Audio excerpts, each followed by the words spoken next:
Salut tout le monde et bienvenue dans le Trail qu'on aime, le podcast des passionnés de trail. Je suis Alexandre Viol, animateur du podcast et je suis très heureux de vous retrouver avec l'équipe du Trail qu'on aime au complet pour vous proposer un nouvel épisode qui s'annonce une nouvelle fois dense et passionnant. Allez, sans plus attendre, laissez-moi vous présenter l'équipe de passionnés qui va m'accompagner aujourd'hui, à commencer par celle qui fait son grand retour après 2 épisodes d'absence. C'est fou cette nouvelle génération d'entrepreneurs qui ne pensent qu'à travailler. Margot Lemap, comment ça va ? Hello tout le monde. Bah ouais, écoute, là c'est vraiment la pleine saison, donc vraiment la tronche dans le boulot, dans l'ordi, dans les shoots, donc c'est plutôt positif. Bah, après vous m'avez un peu manqué, hâte de faire ce nouvel épisode avec vous. Tu seras accompagné par celui qui essaye tant bien que mal de préparer l'OCC malgré son âge avancé. On lui souhaite malgré tout de râler la ligne et de profiter des paysages. Nicolas Martin, comment ça va ? Salut à tous, tout va bien, quelques bombées en montagne pour terminer l'OCC comme tu le dis dans les barrières horaires. Cette année je vais prévoir une vraie frontale parce qu'on ne sait jamais. D'habitude je mets une petite frontale parce que je suis sûr d'arriver avant la nuit, là on ne sait pas. Non, sinon plus sérieusement c'est pas mal actif. J'étais du côté de l'Autriche la semaine dernière pour les Golden. Donc voilà, un aller-retour un peu express en Autriche qui a un peu pompé l'énergie parce que c'est quand même pas à côté le lieu où habite notre cher Mathieu Delpech. Celui qui nous a enfin sorti sa vidéo géniale récap des France, il est bien plus fort en trail que Nico du petit duo. Par contre en montage, il y a encore des progrès à faire niveau rapidité. Mathieu Delpech, comment ça va ? Et oui, il faut pas confondre vitesse et précipitation. Sinon de mon côté ça va bien, en ce moment c'est un petit peu non-stop parce que là je suis en train d'organiser mon rapatriement en France, et donc j'avais quelques cases à cocher avant de partir, comme notamment aller faire le plus haut sommet de l'Autriche en Alpi avec un copain. On a pu faire ça hier, mais là j'ai la tête dans les cartons, le nettoyage, etc. Donc encore une fois, j'ai pas pu beaucoup préparer le podcast, mais sinon tout roule. Allez, enfin celui qui n'a pas su résister à l'appel de la borne la semaine dernière et qui se retrouve dans une semaine d'affûtage bancal avant le trail des Hauts-Forts à Morzine. Théo Robin, comment ça va ? Eh ben nickel, ça va bien. Donc on a fait un bon petit stage la semaine dernière en Vanoise avec l'académie, c'était vraiment trop cool. Ça s'est fini par en plus un relais à 3 sur la 6000D, donc c'était top. Et puis il y a bientôt quelques vacances pas très reposantes qui se profilent, donc la vie est belle. Enfin, n'oublions pas l'animateur de ce podcast, celui qui fait le plus de travail en ce moment pour nous préparer ces podcasts, qui nous fait de la veille de l'actualité tout en s'occupant de ces jeunes du team avec un petit stage qui m'avait l'air très très sympa. Alexandre Viol, comment tu vas ? Eh ben, tout va très bien, comme Théo, de retour après un stage, j'ose dire, exceptionnel en Vanoise avec les Colibris, comme tu l'as dit. Je peux vous dire qu'on était en plein dans le trail qu'on aime, avec la découverte d'un lieu magnifique, de la borne, des grands repas bien gourmands, des après-midi à regarder le Tour de France Femmes, et puis un petit dossard en relais, comme Théo, sur la 6000D, avec un passage à 3000 mètres dans des conditions littéralement apocalyptiques, suivi d'un petit resto. Ben voilà, tout ce qu'on aime. Et puis par contre tout va bien, mais juste une petite ombre au tableau. Je pourrais pas être présent à Sierzinal ce samedi pour cause de mariage, donc je voulais dire un pas merci à mon cousin Guillaume pour ce sacrilège de se marier le jour de Zinal. Donc je vais devoir suivre ça de loin sur le live. Et puis juste avant de terminer, j'en profite pour faire un petit coup de pub à notre compte Instagram, au compte Instagram de l'académie, colibri-académie-trail, car on vient de lancer un jeu concours avec nos partenaires Millet et Baou pour gagner une tenue complète Millet et puis de la nutrition. Donc foncez, le tirage au sort aura lieu le 18 août. Avant qu'Alex nous donne le sommaire, on a quelques petites actus. Donc d'abord, je voulais vous remercier d'être là pour nous écouter. N'hésitez pas à noter le podcast sur vos plateformes d'écoute et partager les épisodes. C'est ça qui nous permet de nous faire vivre, ou de moins de faire vivre le podcast plutôt que nous. Et j'avais une petite actu, donc il faut aller suivre sur la page Instagram puisqu'il va y avoir de l'actu chaud. On vous prépare du lourd pour la semaine UTMB. Il se pourrait qu'on vous fasse un petit podcast en live et que vous puissiez venir intervenir avec nous pour parler de vos courses si vous avez participé. Donc si ça vous intéresse, allez bien suivre la page Insta. Il y aura tout le processus pour participer, venir écouter là-bas, et puis il y aura peut-être même des petits cadeaux pour les personnes sélectionnées pour venir échanger avec nous devant un petit public pour vous puissiez bénéficier des conseils de notre expert Nicolas Martin, qui, on le rappelle, avait déjà fait un podium à la CCC, donc n'hésitez pas à venir. Également, il a gagné le CC, donc il va vous dévoiler tous les secrets des plus grands. Donc venez sur la page Instagram pour ne pas manquer cette actualité. Alex, tu peux passer au sommaire. Merci Mathieu. Les amis, au sommaire de ce nouvel épisode, on débutera par les dernières actualités qui nous ont marqué sur la planète trail. Résultats, projet off, petite dinguerie. On vous fait un retour pêle-mêle. On enchaînera ensuite avec notre gros sujet de l'épisode où on vous parlera de jeunesse et d'ultra trail. Est-ce qu'il y a un âge minimum requis avant d'aller sur ultra ? Pourquoi l'appel de l'ultra chez les jeunes se fait de plus en plus sentir et est-ce une bonne chose pour le monde du trail ? On tentera de répondre à toutes ces questions avec l'équipe. Pour l'occasion, Simon Paccard, qui est devenu le premier homme à poser une marque de référence sur le FKT de la traversée des Aravis en 8h59, 4 ans après qu'Annelise Rousset ait-elle posé une marque féminine en 10h37, viendra nous raconter son aventure. Il nous parlera aussi de pourquoi il a décidé cette année de tenter une première expérience sur Ultra Trail puisqu'il participera à la CCC fin août. On poursuivra avec l'instant auditoris où nous recevrons Nicolas qui, lui aussi malgré son jeune âge, a très vite décidé d'augmenter les distances et d'affronter des efforts d'ultra. Il viendra témoigner et nous raconter son expérience. Puis on terminera comme à l'accoutumée par nos recos de la quinzaine. Un programme bien dense fait avec amour et passion. Le trail qu'on aime épisode 26. C'est parti. Jingle Nico. Le trail qu'on aime épisode 26. Allez, on démarre de suite avec les dernières actus qui ont marqué l'équipe ces dernières semaines sur la planète trail, et pas que, et on commence de suite avec Margot. Bah moi, si vous m'autorisez un petit aparté sur le tartan, j'aimerais parler des France Élites là qui ont eu lieu le week-end dernier. C'était assez attendu comme compétition là, et je trouve que c'était hyper cool à suivre. Toutes les courses ont globalement desservi des résultats bien différents de ce qu'on attendait, et moi vraiment ce que j'ai retenu c'était le 3000 mètres steep féminin avec Alice Finot qui remporte la course devant Flavie Renoir, mais Flavie qui l'a quand même bien collé pendant tout le long de la course, elles sont restées au contact vraiment sur toute la course, et ça s'est fini presque au photo finish, ce qui était un peu inattendu quand on voit une Alice Finot sur une ligne de départ, surtout dans des pelotons français où elle a quand même l'habitude de dominer la discipline quoi.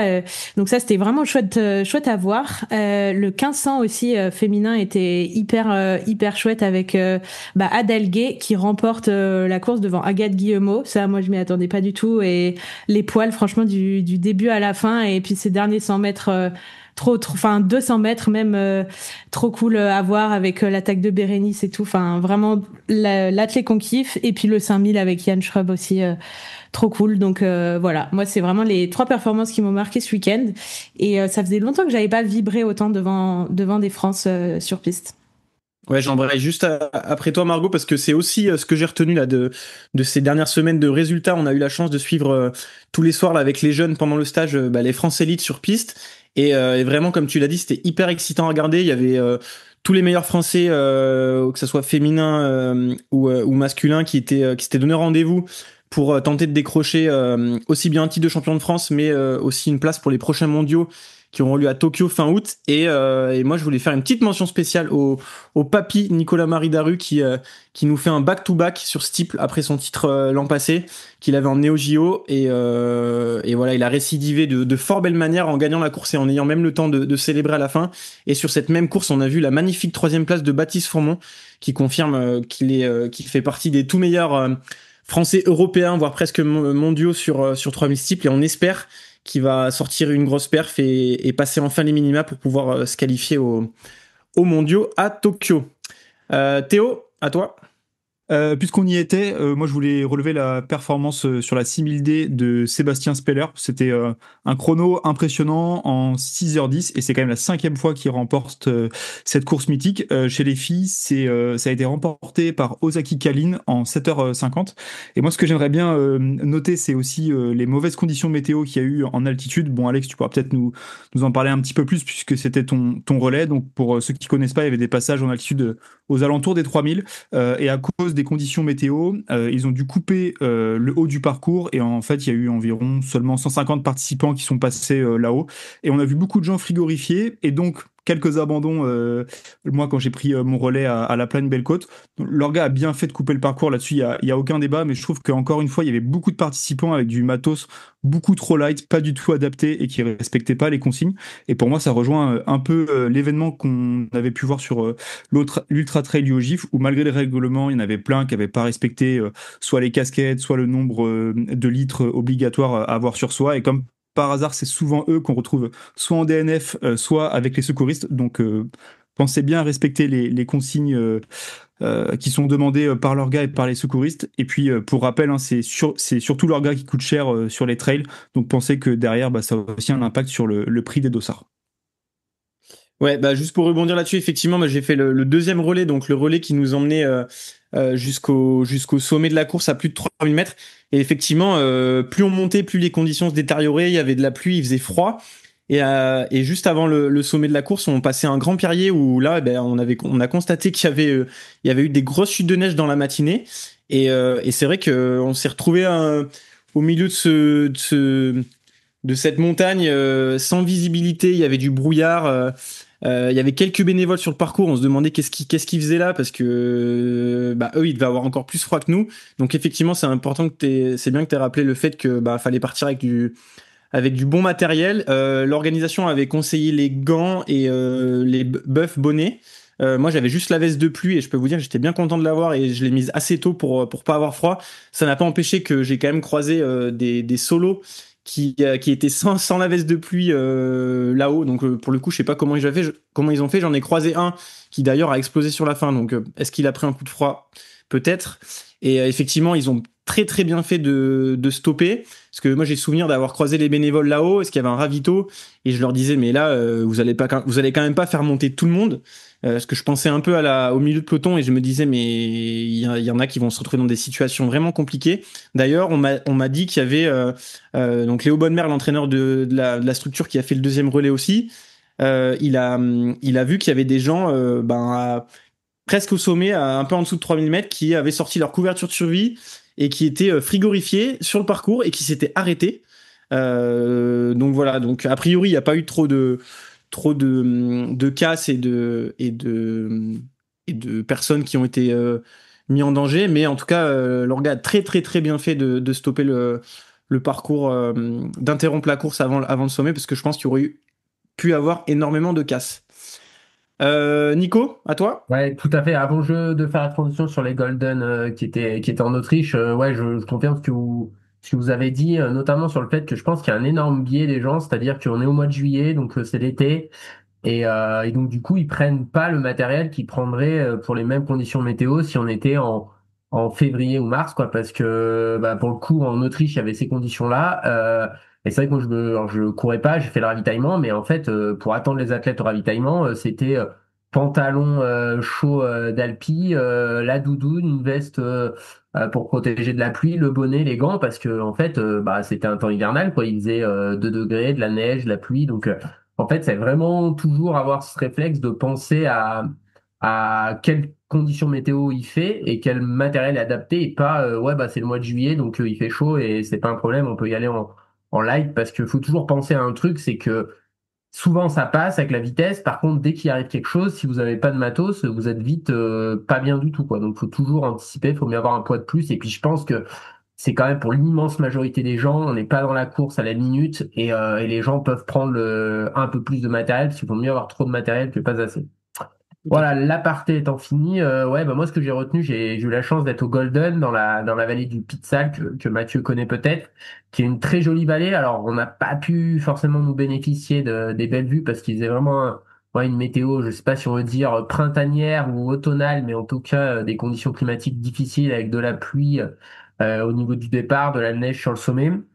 Parcours initialement qui devait faire 26 km, je crois, à peu près, et 1600 mètres de dénivelé positif a été raccourci à une vingtaine de kilomètres et seulement un peu moins de 1000 mètres de dénivelé. Ils ont chanté la partie haute où il faisait vraiment froid, et notamment plutôt pour l'arrière-peloton pour éviter justement les hypothermies. Et c'est vrai que ce parcours qui se composait quand même une première boucle en fond de vallée, puis une montée dans la montagne et la même boucle en sens inverse au retour, qui, bah voilà, quand on est arrivé, premier jour, il faisait pas aussi mauvais, on s'est dit ça va être pour les Kenyans, ça va être hyper rapide. Et puis c'est vrai que la boue et la pluie sont venus rebattre un petit peu les cartes. Alors malgré tout, chez les hommes, c'est quand même 2 Kenyans qui ont tiré leur épingle du jeu, avec d'ailleurs un très bon niveau tant en montée qu'en descente pour Timothy Kibet qui s'est imposé. À noter, je pense que pas beaucoup le connaissent en Europe. Il avait fait sixième de la manche de Broken Arrow, mais c'est Taylor Stack qui est chez Brooks, qui a terminé en troisième position. Donc vraiment une course très solide. Et puis on va noter chez les hommes aussi la grosse perte de Pierre Galbourdin, qui est venu terminer en sixième position après un début de saison très très réussi, puisqu'il a fait un bon début sur les Golden, une sélection en équipe de France. Donc là, il était assez relâché, sans trop de pression. Il nous a fait une magnifique course. Bon, il n'y avait pas énormément de Français hein, au départ, mais on peut noter quand même, je crois, la 12 ou 13e place de Maël et Henrique, que je sais pas si beaucoup connaissent, qu'il y a eu des sélections en junior, et puis qu'on avait vu sur le week-end de la verticale de sélection, où il avait fait une belle verticale, puis un bel up and down le dimanche sur la manche de Coupe du Monde. Puis Maël Allaire qui est venu prendre une belle 18e place. Par contre, chez les filles, bah, c'est les Européennes qui ont réussi à tirer leur épingle du jeu, et notamment l'Écossaise Naomi Long, qui, je pense, a retrouvé des terrains qui ressemblent beaucoup à ce qu'elle doit connaître de son enfance en Écosse. Un terrain très boueux, très glissant, un peu typé fell running. Alors même si c'était pas forcément droit en hors trace, c'était quand même une belle descente technique. Il y en a peut-être certains d'entre vous qui ont vu la vidéo qui tournait un petit peu de Pierre Galbourdin là dans la partie basse où il y avait beaucoup de boue, où il glissait pour prendre les virages. Et puis elle a devancé Malène Ossa, et les Kenyans ont été un petit peu plus en difficulté puisque je crois que la première a terminé en 5e position.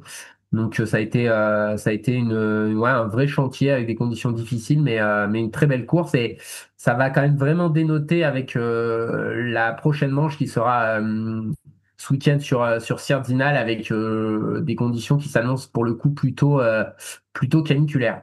Mathieu, ton actu? Alors, mon actu, c'est que enfin, un homme à côté au-dessus de 1000 points UTMB.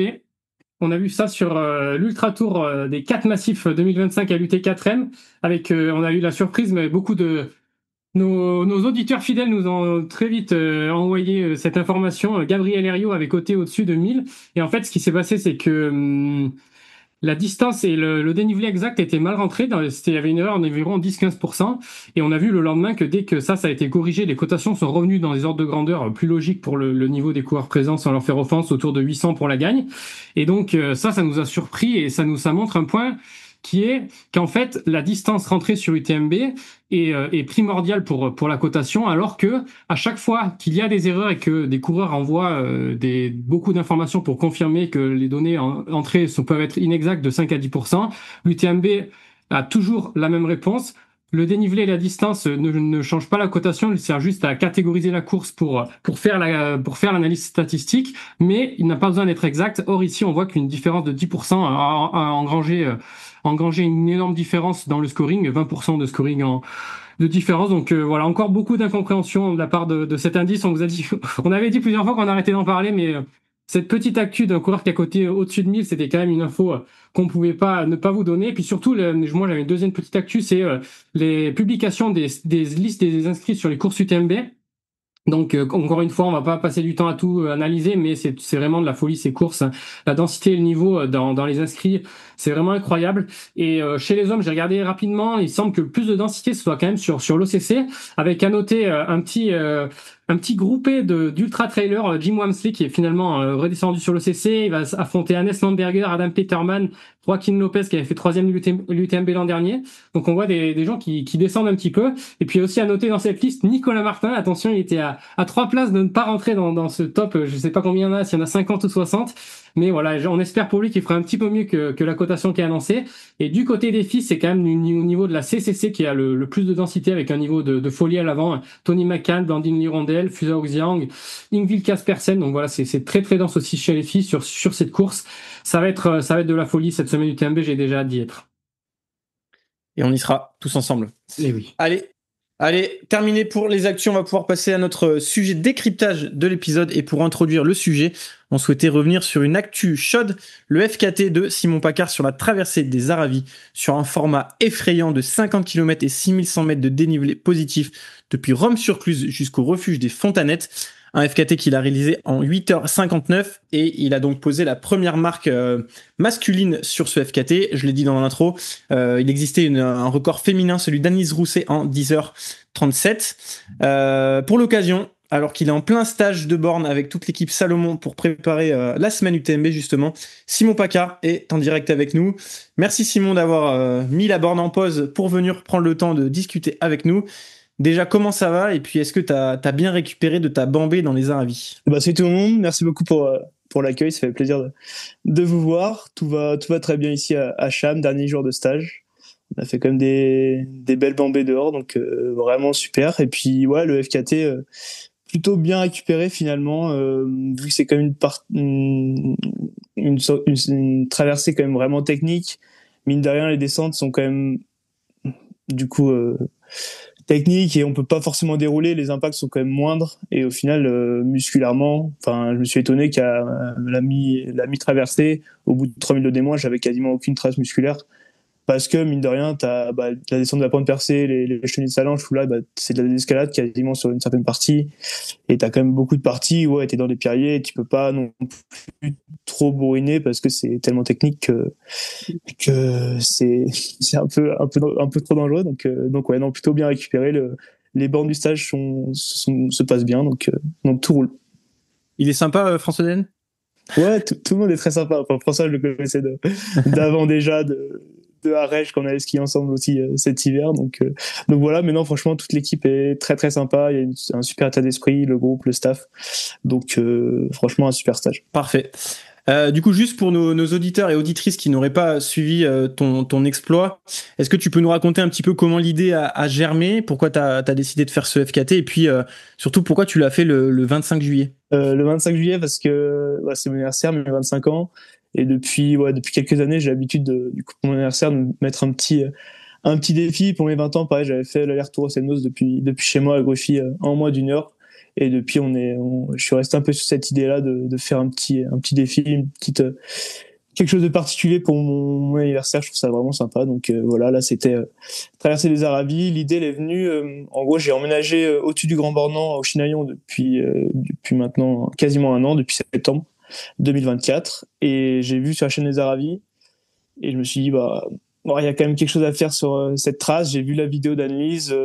Du coup, suite à cela, on en a discuté et ça m'a tout de suite surmotivé. Dès que je faisais les premières recos la mi-juin, fin juin, j'avais direct envie d'y aller et je me disais mais jamais j'arriverai à tenir un mois pour attendre le 25 juillet. Et du coup, non, vraiment un beau projet avec du coup beaucoup de monde qui sont venus. En tout cas, merci beaucoup, merci Alex d'être venu aussi sur le parcours.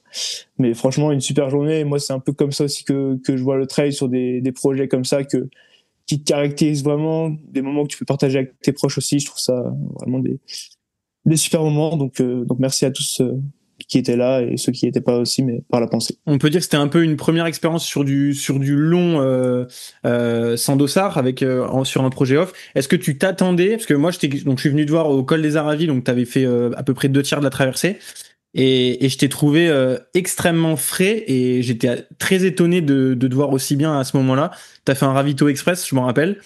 Est-ce que tu t'attendais à ce que ça se passe aussi bien? Bon, tu t'es quand même bien préparé, t'as fait beaucoup de recos sur le parcours, mais est-ce que tu t'attendais? Est-ce que ton corps et ton mental résistent aussi bien à la durée et la difficulté de l'effort?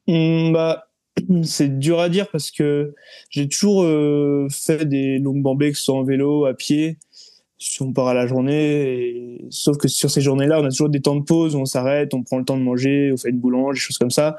Là, c'était un effort soutenu et c'est un peu là où j'avais certaines craintes à me dire, peut-être que là, j'aurais pas de moment de pause, donc peut-être qu'à un moment, j'aurais clairement un coup de moins bien. Finalement, je pense que j'étais dans une très bonne journée. Niveau sensation, j'étais quand même vraiment, vraiment bien. Donc ça a forcément aidé. Après, le fait de faire ça en projet off aussi, on est plus libre sur la façon de courir. On a moins aussi le stress de la course par rapport aux adversaires et tout ça. Donc on gère aussi peut-être mieux l'effort finalement. Mais en soi, j'étais quand même relativement confiant sur mon état de forme et sur ma capacité à faire des efforts longs parce que je le fais à l'entraînement et depuis quelques années, j'ai l'habitude d'en faire. Donc c'est pas ça qui m'inquiétait. Je savais que si tout roulait, j'allais quand même plutôt bien me sentir en gérant bien mon effort. C'est plus les problèmes gastriques, problèmes alimentation, hydratation où là c'était un vrai challenge parce que c'était un peu l'inconnu. Au final, la météo était pas très chaude, donc clairement, je pense que ça a aussi facilité les choses. J'ai pu quand même bien m'hydrater et bien manger malgré une météo assez pas froide, mais pas chaude en tout cas. Donc voilà, mais non, vraiment très très content et c'était une bonne prépa en vue de la CCC en tout cas. Même si c'est pas du tout le même ratio, ça se rapproche de la durée d'effort de la CCC. Tu penses que là, le chrono, il est optimisable encore ou là, t'as vraiment posé une marque qui va être dure à aller chercher? Juste par titre de comparaison, t'as quand même tu mets plus de du coup 1h37 au chrono d'Anne-Lise, quand on sait les qualités qu'elle a sur des choses aussi techniques et un peu longues, ça cause quand même. Donc est-ce que tu penses qu'il y a encore un peu mieux à aller chercher, ou t'as déjà bien tout optimisé? Ouais, bien sûr. Moi, en voyant les chronos d'analyse, du coup, en faisant mes recos sur certaines parties, je me dis mais c'est pas possible. Comment elle fait pour aller aussi vite? Par exemple, là sur la journée du FKT, alors que la première montée, je la fais quand même appuyée. On passe quasiment dans les mêmes temps de passage qu'Analyse. La descente, on m'avait demandé de faire le début de descente relativement souple pour pas trop prendre de responsabilité. Du coup, je fais la moitié de la descente. Assez souple, mais quand même assez rapide. Et finalement, Anise est 10 secondes plus rapide que moi sur certaines portions où je me dis en reco, mais comment elle fait pour aller aussi vite? Donc moi, j'avais misé moins de 10 heures parce que t'es dit, franchement, les temps qu'elle met, même sur la traversée entre l'étal et le Charbin, sur les crêtes, pareil, les chronos étaient quand même ultra rapides. Après, du coup, on avait discuté, elle m'a dit qu'elle était quand même partie, elle avait fait un départ de cadette, comme elle m'avait dit. Et du coup, je pense qu'elle a eu un petit coup de moins bien entre le col des Aravis et l'étal, où là, dans les parties qui sont quand même qui demandent beaucoup d'énergie et beaucoup d'attention, parce que c'est quand même des parties assez dangereuses où il faut quand même que ce soit à la montée et à la descente assez exposé, donc il faut faire assez attention. Mais non, je pense que mon chrono est quand même bon. J'avais des super sensations, donc ça j'étais dans une très très bonne journée. Après les conditions niveau météo, c'était bien. Il faisait quand même la température idéale. Par contre, les parties, il y a beaucoup de parties herbeuses, même boueuses. Là, c'était quand même vraiment glissant. Et ces parties-là, j'étais obligé de quand même mettre le frein à main parce que sous la pointe percée, par exemple, après la partie des escalades, là, c'était ultra glissant pour redescendre jusqu'en bas, jusqu'à la rivière. Là, pareil, j'ai dû quand même faire attention parce que si je m'emballais un peu, c'était la glissade assurée, et je l'avais déjà repéré dans les mêmes conditions un peu humides, et je m'étais un peu, du coup, un peu bloqué le genou, et pareil, j'étais tombé sur la main, je m'étais fait un peu mal à la main. Donc j'ai un peu assuré ces parties-là. Donc voilà, les parties, c'était plus ça, certaines parties quand même bien glissantes, donc il fallait faire attention. Mais au-delà de ça, je pense que non, le chrono est quand même très bon, donc je suis relativement content. Ouais, petit message de prévention quand même, parce que donc la trace, on peut la retrouver sur le site Fastest Known Time, où en gros, pour officialiser un petit peu le record et la trace, donc c'est toi qui as rentré ta trace sur le site. Donc la trace est accessible, mais effectivement, là, comme tu l'as quand même bien rappelé, c'est une traversée qui est quand même super engagée. Donc à ne pas, quand on connaît pas, ou quand on se dit c'est trop bien, je veux faire comme Simpac, faut peut-être prendre ses précautions un peu avant, ou alors prendre un guide, un local qui connaîtra bien la traversée, parce que moi pour connaître un tout petit peu, j'ai pas fait grand chose encore, mais pour connaître un petit peu la difficulté du terrain, quand je vois la trace, moi elle me fait plus peur qu'autre chose, quoi. Ouais, tu fais bien de le rappeler, Alex, et moi c'est aussi ce que j'ai mis sur ma sortie Strava. Il y a beaucoup de parties qui sont exposées. Descendre de la fin de percée, si c'est mouillé, ça peut vite être un calvaire. Pareil, entre Trou de la Mouche, la partie vraiment la plus dure, c'est entre Trou de la Mouche et l'étal, parce que là, t'es quasiment tout en hors sentier.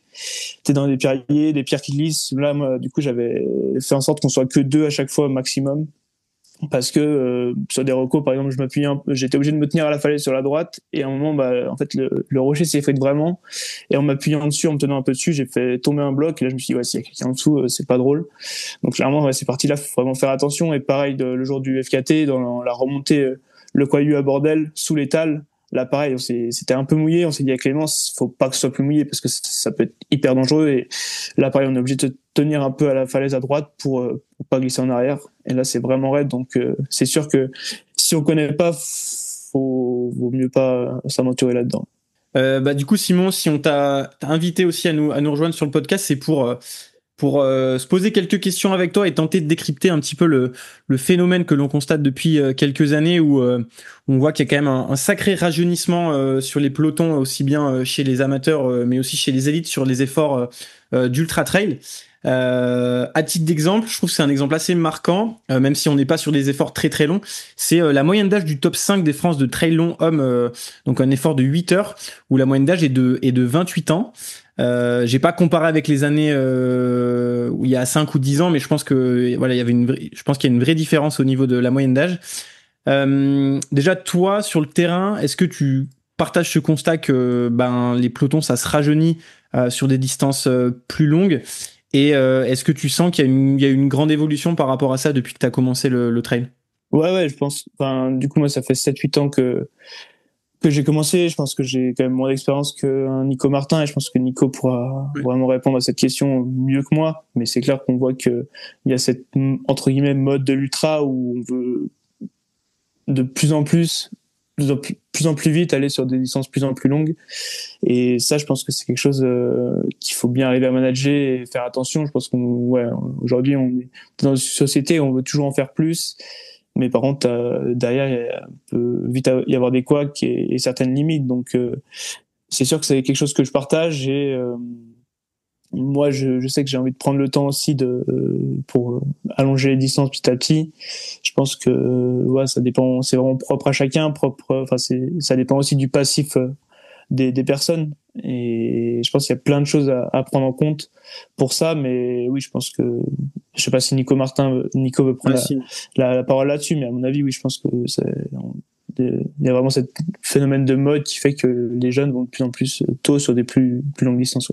Ouais, moi je pense qu'en fait il y a aussi un autre phénomène, c'est que là on arrive sur des générations qui ont commencé à faire un sport entre guillemets de haut niveau comme étant du trail.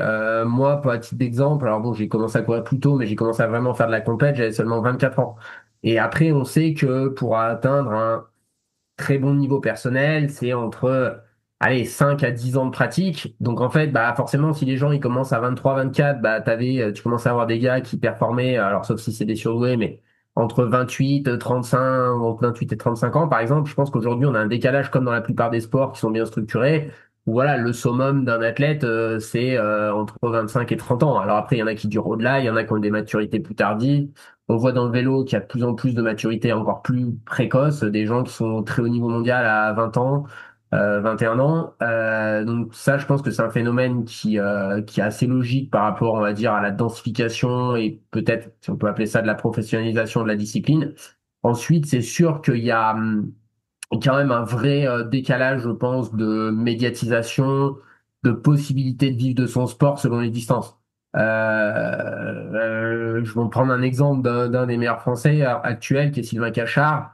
Si la reconnaissance de la course en montagne était identique à celle des courses de l'UTMB et des courses longues, est-ce qu'il aurait fait direct une transition vers du 50K ou est-ce qu'il aurait dit bon, en vrai je suis un des meilleurs sur ce format-là, c'est très médiatique, et ben je vais continuer à faire ça. Comme on voit personne, enfin rarement des gens qui sont forts à l'UTMB se dire finalement je vais redescendre, je vais gagner la CCC, je vais gagner l'OCC, puis je vais aller gagner la course en montagne, parce qu'en fait il y a quand même un tel décalage de médiatisation que je pense que ça pousse aussi les athlètes quand ils veulent en vivre à peut-être aller faire pas toujours les distances qu'ils ont le plus envie, parce que il y a un moment donné, bah si tu as envie de pouvoir vivre de ton sport, on sait qu'en faisant de la course en montagne, c'est compliqué. Donc il y a aussi, je pense, ce phénomène-là qui explique qu'on a des athlètes qui vont rapidement sur des distances plus longues. Et je pense que à minima, c'est prendre part au final de l'UTMB, donc courir au moins sur 50K, quoi. Toi Mathieu, on peut dire que d'un point de vue de l'âge pur, tu as commencé les très longs, voire l'ultra un peu tôt. Qu'est-ce que tu réponds aux gens qui pourraient te dire que tu es trop jeune pour cela? Est-ce que tu as encore ce genre de remarques actuellement, ou est-ce que tu constates qu'on a tellement banalisé les efforts longs que finalement un ultra à 22, 23, 24 ans, aujourd'hui ça choque plus grand monde? Ouais, moi maintenant j'ai 28 ans, donc je suis plus si jeune et du coup on me fait quand même plus la remarque. Après, vu que j'ai un visage pas très vieux d'apparence, on pourrait me le faire, mais globalement ça va. Et comme Nico a rappelé au début, moi faut pas oublier que maintenant ça fait 12 ans, 13 ans que je fais de la course à pied, donc l'expérience je l'ai eue. Et même si j'ai fait des distances relativement longues assez tôt, à 21 ans, 22 ans, je faisais des 50 km. Mais pareil, j'avais déjà 6 ans de pratique. Et en fait, j'ai quand même toujours été progressif. Hein. Je suis pas passé en tout cas, sur les temps d'effort, à chaque fois, je pense que j'ai jamais fait une course d'un coup. Il y avait plus de 2 heures d'effort sur la course précédente, quoi. J'ai toujours fait au début des courses de 2 heures, 3 heures, 4 heures, et chaque année, j'augmentais d'1 heure, mais ça s'est fait petit à petit. Donc moi, c'est vraiment dans une logique de progression qui s'est fait petit à petit. Et en fait, ce qui s'est passé, c'est qu'à chaque fois que je faisais une course un peu plus longue, moi, je prenais quand même plus de plaisir j'avais quand même l'impression aussi que j'avais plus de potentiel à chaque fois que je rallongeais. Donc moi, c'était naturel, ça n'a pas été forcé par la volonté de vivre de mon sport. C'est vraiment ces distances-là qui m'ont attiré très tôt quand je suis allé voir les courses UTMB, que j'ai pu suivre des courses en suivant Xavier Thévenard. Et ça, c'est vraiment ça qui m'a donné envie de faire du long. Mais c'est vrai que sur les 2 dernières années, cette envie de faire du long, elle est un peu passée parce que j'ai quand même eu pas mal de blessures et souvent quand je faisais des courses un peu plus courtes, c'est là où je faisais des courses aussi qui avec des meilleurs résultats, sur les tests physio aussi. Au final, ça montrait que j'avais peut-être du potentiel, peut-être sur plus court, donc j'avais envie de redescendre.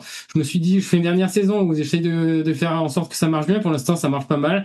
Donc sur l'avenir, je sais pas trop de quoi ça va être fait, mais je pense qu'il faut vraiment se laisser guider par l'envie. Et après, c'est sûr qu'il y a forcément aussi les réalités économiques quand on vit de ce sport, comme Nicolas montrait. Mais moi, j'ai fait à l'envie et pour l'instant, ça a plutôt pas si mal marché. Simon, du coup, on l'a rappelé un peu en intro. T'es inscrit sur la CCC fin août, donc tu seras au départ.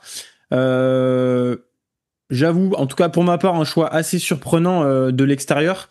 Quand on suit un peu le monde du trail et qu'on te suit depuis quelques années, on pourrait se dire que c'est un choix un peu précipité, un peu précoce du haut de tes 25 ans. Toi, qu'est-ce qui t'a motivé à t'y inscrire? Et puis, ça sera quoi ton objectif? Plutôt de la découverte ou t'aimerais tout de suite y performer? Non, c'est une première année, clairement. Et là, on est d'accord avec avec l'ensemble du staff. C'est une première année pour prendre de l'expérience. Découvrir ce format-là aussi long. Enfin, moi, fort long, c'est aussi quelque chose qui me passionne, un peu comme Mathieu, du coup. Je viens, donc, pareil, ça fait, du coup, 8-9 ans que je fais du trail. Et ça fait peut-être 4-5 ans où j'ai l'habitude d'aller faire, des longues sorties en montagne, de prendre mon vélo, faire 1 heure de vélo, faire 4-5 heures en montagne, revenir en vélo. Et c'est des choses que j'ai l'habitude de faire. Après, je voulais prendre le temps de, voilà, poser les bases, passer par la course en montagne, faire des 20K, des 40K, 50K. Là, c'est sûr que le passage entre format OCC et format CCC, il est un peu risqué. Ça aurait peut-être mérité de faire une année sur des efforts plus 7-8 heures pour avoir une transition un peu plus linéaire. Après, au final, c'est un peu aussi le challenge. Moi, je marche un peu aussi à ça, les défis, les challenges. Et voilà, c'est une première année un peu de découverte. J'y vais vraiment avec zéro pression. Et je suis là clairement pour apprendre. Et au final, je pense que j'ai rien à perdre. Je sais que ces efforts longs peuvent très bien me convenir aussi si je manage bien l'effort. Donc voilà, c'est plus comme ça que je le vois. C'est sûr que je me suis posé la question aussi à un moment de me dire est-ce que c'est peut-être pas trop tôt pour s'aligner sur une licence comme ça. Mais oui, c'est aussi un choix qui est quand même réfléchi. Il y a une réflexion derrière. C'est pas non plus sur un coup de tête où on se dit bah là j'ai envie de faire ça, du coup je fonce. Je pense que la prépa était très bonne. J'ai quand même pu enquiller les kilomètres relativement de belle manière sans avoir trop de dommages musculaires ou articulaires. Donc non, je reste quand même plutôt confiant vis-à-vis de la CCC. C'est pas quelque chose qui me fait trop peur. Après voilà, tout peut arriver, c'est sûr, et j'en suis très conscient. Mais en tout cas, je pense que c'est un petit défi qui me chauffe bien et on verra comment ça se passe. C'est sûr que peut y avoir plein de choses qui peuvent se passer, mais en tout cas, j'ai bien de découvrir ça et de voir ce que je peux faire sur un format 100 km. Ouais, là, on a vu les exemples élites avec vous deux, Mathieu et Simon. J'aimerais poser la question à Nico et à Théo avec leur point de vue un peu plus entraîneur. Comment vous réagissez, vous, quand un athlète vient vous voir, un ou une athlète, et puis vous dit je veux faire de l'ultra, je veux que tu me prépares pour un ultra. Est-ce que déjà c'est des demandes que vous avez de plus en plus? Est-ce qu'avec l'évolution de la discipline, vous sentez que c'est des demandes que vous avez de plus en plus? Et si oui, comment vous réagissez? Et est-ce que vous prenez en compte aussi le passif de l'athlète, comme l'ont bien mentionné Mathieu et Simon? Je sais pas qui veut commencer, n'importe. Ouais, alors j'ai sûrement moins d'expérience que Nico, parce que moi ça fait que 3-4 ans que j'encadre des coureurs. Mais clairement, oui, c'est une demande qu'on a énormément, nous, en tout cas pour des gens qui veulent commencer le coaching avec nous. Et moi, ce que je demande toujours, c'est déjà quelle a été la durée d'effort la plus grande réalisée avant. Et puis, ce qui est important pour moi, c'est au-delà de l'avoir fait plusieurs fois, par exemple, un format 10 heures avant de passer sur du plus long, c'est aussi de maîtriser, de ne pas se blesser et de bien récupérer après le format. Parce que quelqu'un qui fait un 100 bornes et qui met 2 mois à recourir, pour moi, je trouve pas ça normal. parce qu'il peut avoir des bobos, parce qu'il peut être complètement cuit physiologiquement et puis hormonalement, et puis aussi mentalement. Donc pour moi, il faut vraiment prendre le temps de déjà maîtriser à peu près une course, d'avoir pris du plaisir avant de passer à un format suivant.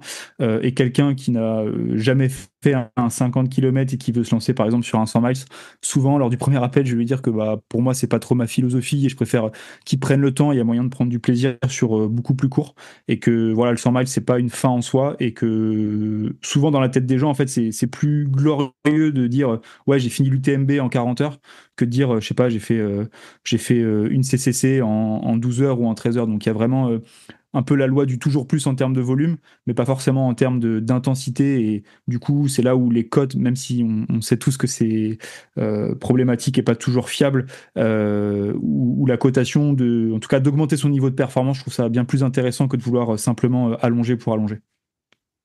Nico? Ouais, je pense qu'il y a quand même plein de profils différents. Je pense que le profil dans lequel nous on baigne, c'est-à-dire des gens qui s'entraînent pour la performance, c'est quand même dans un peloton, pas la majorité des gens.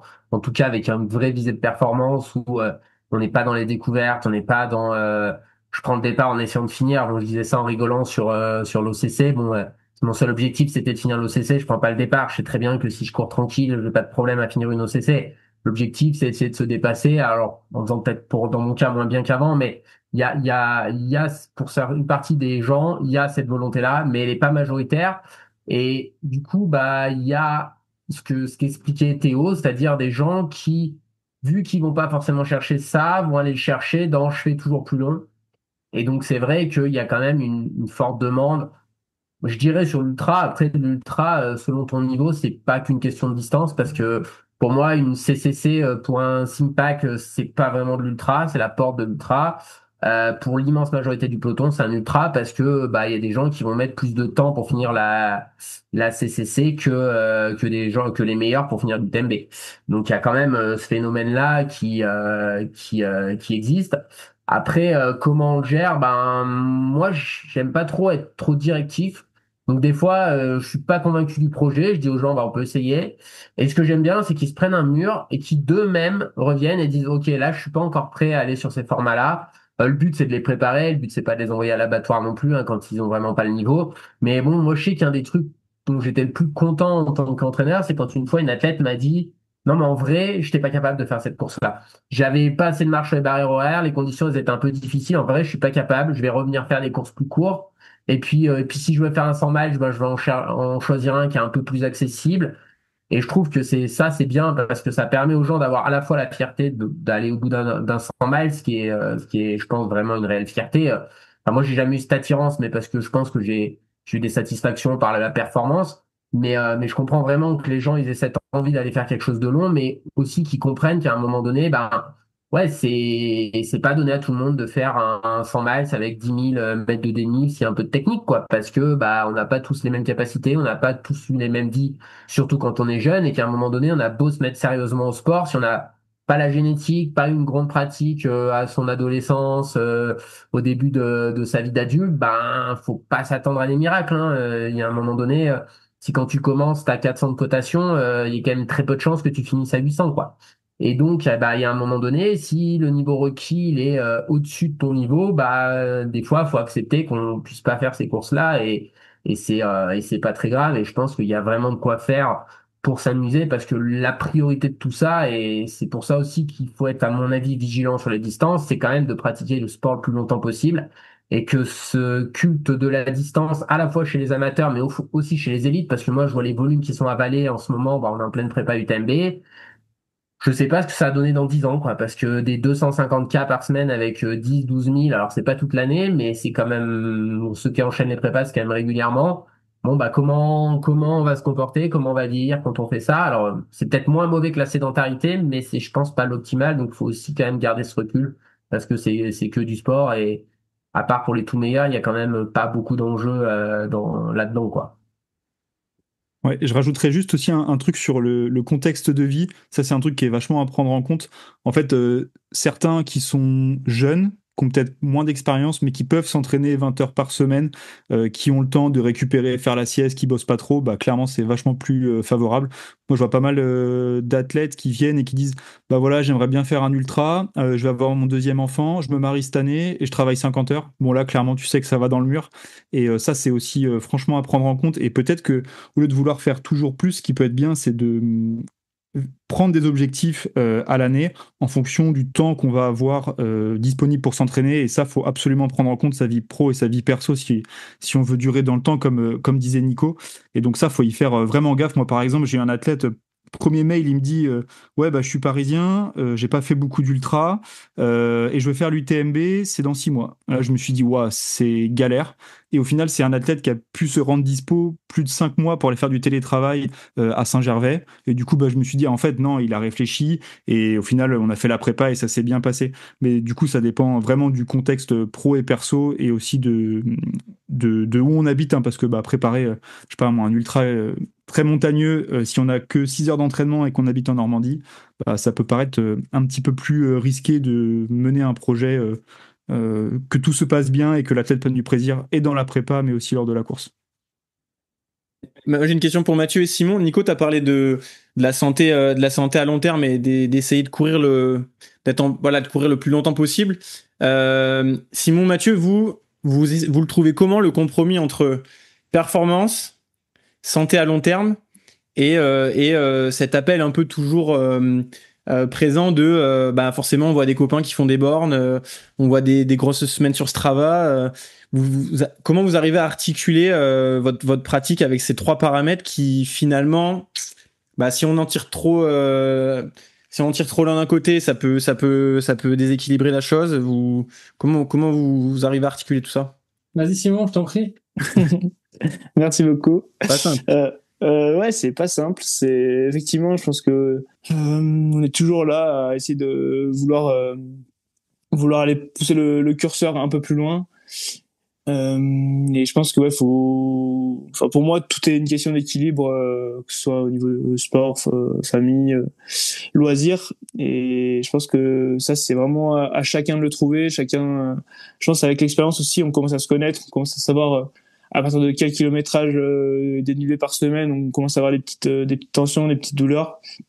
Et je pense que ouais, aujourd'hui, si on veut durer, et on a plein d'exemples aujourd'hui, même s'ils ont commencé plus tard, via un Nico, via un Ludo Pomeray, par exemple, aussi, qu'on peut durer longtemps. Et moi, je la vois plutôt comme ça. Ma vision des choses, c'est pas, je suis pas là à me dire, j'ai 2 ou 3 ans où je peux être ultra performant et après, on verra bien ce qui se passe. Je pense que ma vision des choses, c'est plus à être un peu préservateur et pouvoir quand même rester en santé, pouvoir accumuler des années de haut niveau et pouvoir durer le plus longtemps possible. Et je pense que ça, c'est chacun a sa vision des choses. Mais moi, je suis clairement là-dedans à me dire, là, s'il faut que pendant 1 an, que je réduise un peu la distance parce que je conserve les petites douleurs et tout ça, il y a aucun souci avec ça. Et ouais, ma vision des choses, c'est plus vraiment respecter son corps pour pouvoir durer plus longtemps. Et on voit que aujourd'hui, même à 50 ans, on peut être ultra performant. Donc il y a pas besoin de se précipiter trop à mon sens, et vraiment prendre le temps pour faire les choses bien. Et puis j'aimerais compléter avec c'est pas une citation exacte, mais c'est une petite formule que Kylian avait dit dans une de ses vidéos où il parle de sa prépa pour la Western. Il dit que la performance, c'est l'expression ultime de la santé. Et ça, c'est vraiment quelque chose qui m'a beaucoup parlé, parce que c'est quelque chose que moi aussi j'avais un peu exprimé. C'est que en fait, il n'y a pas de performance, il n'y a pas de santé, quoi. Pour qu'un corps il fonctionne bien et qu'il fonctionne à son maximum et qu'il puisse courir vite, récupérer bien, etc. Ça passe que par si on a une santé qui est vraiment au top. Et si on commence à faire des sacrifices au niveau de la nourriture ou etc., en fait, au final, ça va pas marcher. Et c'est toujours quand la santé déraille, forcément, là, il peut pas y avoir la performance qui suit, ou c'est vraiment à très court terme, même sur une vision moyen terme ou court-termiste. Moi, je vois pas comment on peut arriver à dégrader un petit peu sa santé pour pouvoir faire de la haute performance, parce que la haute performance, ça va s'obtenir après des mois de consistance dans l'entraînement, et ça peut passer que par que à paraître en bonne santé, ne pas être malade, ne pas avoir de problèmes hormonaux qui viennent dérégler le fonctionnement du corps, etc. Donc jamais je vais prendre une décision de me dire bon mais là c'est pas optimal pour ma santé, mais ça va pouvoir me permettre de percer quoi. Donc à part peut-être vraiment sur le jour de course où là je me dis allez je vais faire du très haut en glucides, et à ce moment-là il y a peut-être un petit peu des questions sur le long terme, est-ce que c'est optimal pour la santé ou pas, mais vu que ça va passer, pas quelque chose qui va se répéter, il y a pas toutes les semaines où je fais des entraînements, enfin où des moments où je mange que des glucides index élevé pendant super longtemps, pendant plusieurs heures d'affilée, où je me dis c'est pour la performance mais c'est pas pour la santé, puisque même en plus beaucoup manger ça va aussi amener de la bonne santé. Donc bref, je pense que c'est difficile, en tout cas dans le trail, c'est difficile de pouvoir perfer en mettant de côté sa santé. Il y a peut-être d'autres sports où il y a moins d'impact, mais le trail c'est tellement important d'être en mode santé pour pas se péter, notamment au niveau osseux, que c'est compliqué de faire ça quoi. Pour rebondir juste avec un exemple récent qui vient pas du milieu du trail, mais qui a fait, je sais pas si on peut dire polémique, mais l'objet d'article avec la victoire de Pauline Ferrand-Prévot sur le Tour de France.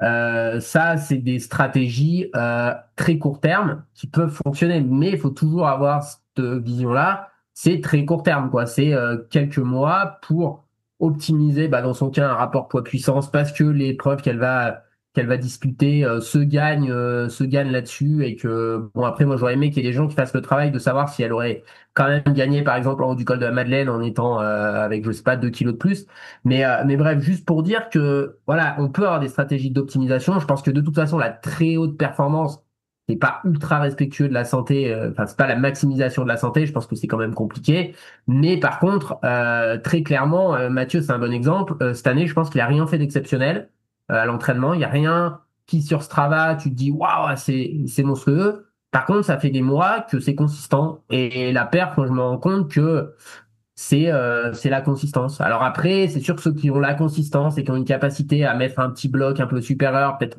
particulièrement en ultra, peut-être que c'est les meilleurs du monde. Mais en fait, il y a un moment donné, c'est toujours pareil. Est-ce qu'il faut être à 98, 99% et dire je vais performer ou essayer d'être à 102?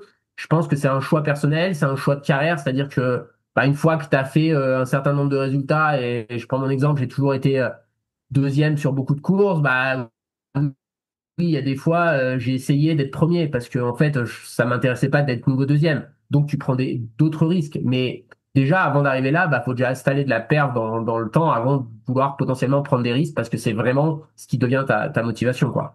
Simon, tu voulais réagir? Suite à ce que disait Mathieu, nous on a eu deux épisodes. Je pense que Matt avec sa fracture de fatigue et moi mon déficit calorique. Au final, c'est peut-être une année quasiment qu'on perd. Une année où au final ça reste une année un peu difficile, et c'est une année où du coup tu t'entraînes quand même moins, t'es moins consistant, et au final sans dire forcément de revenir en arrière, mais c'est une année où tu stagnes. Et je pense que aujourd'hui moi je prends le parti pris par exemple d'avoir 1 ou 2 kilos en plus, de bien encaisser la charge plutôt que d'être à la limite tout le temps, où mentalement t'es un peu aigri un peu tout le temps, un peu sur les nerfs tout le temps. Et même moi je l'ai vu au final quand j'étais hyper affûté, sur mes séances c'est pas là où j'étais le plus performant. Et je pense que il y a des moments où on a l'exemple de Pauline qui a perdu 5 kilos après Paris-Roubaix pour le Tour de France.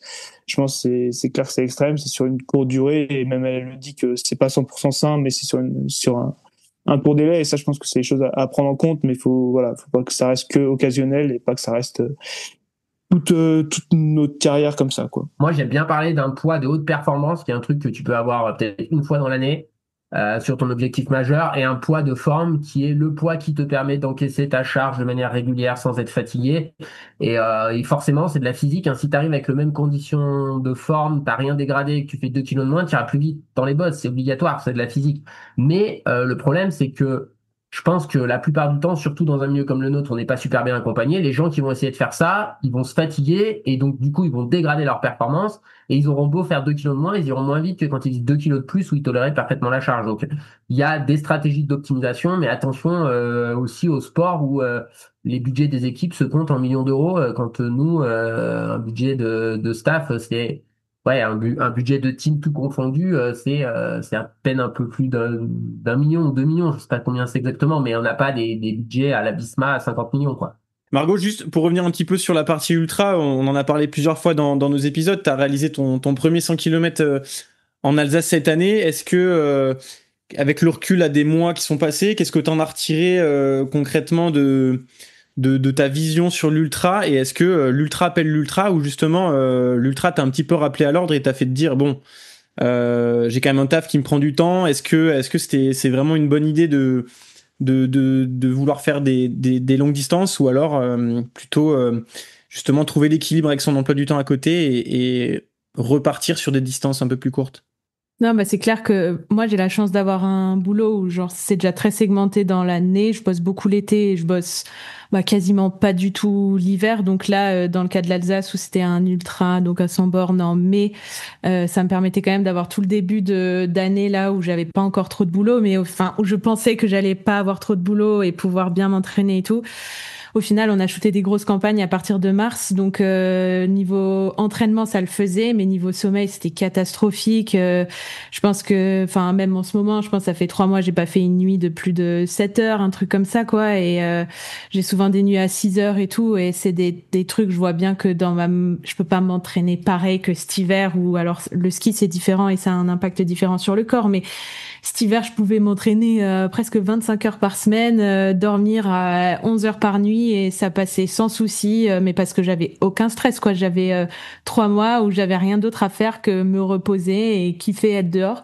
Donc ça, clairement, c'est sûr que si maintenant un jour je voulais courir une CCC ou un truc comme ça, faudrait vraiment que je réussisse à caler mon travail les mois d'avant, parce que je vois pas comment enfin là, j'étais même ce 100 bornes là en mai, j'étais sur la limite de la limite, quoi. Alors il y a eu tout ce mois où j'avais mon espèce de bursite et tout, où j'ai pas trop pu courir. Enfin, j'ai couru 20 bornes le mois d'avant, donc forcément musculairement j'ai pris très très cher, mais enfin, faut pas minimiser quoi ce que c'est, et je pense que moi je me suis pris un bon coup de rappel en fait c'est pas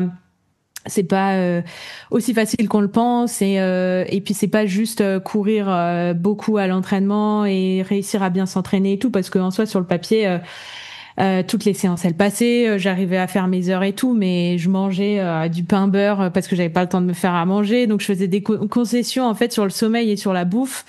Et ça marche pas, quoi. Je suis arrivée, j'étais épuisée, et forcément alors je suis trop contente et hyper fière de moi de l'avoir terminé.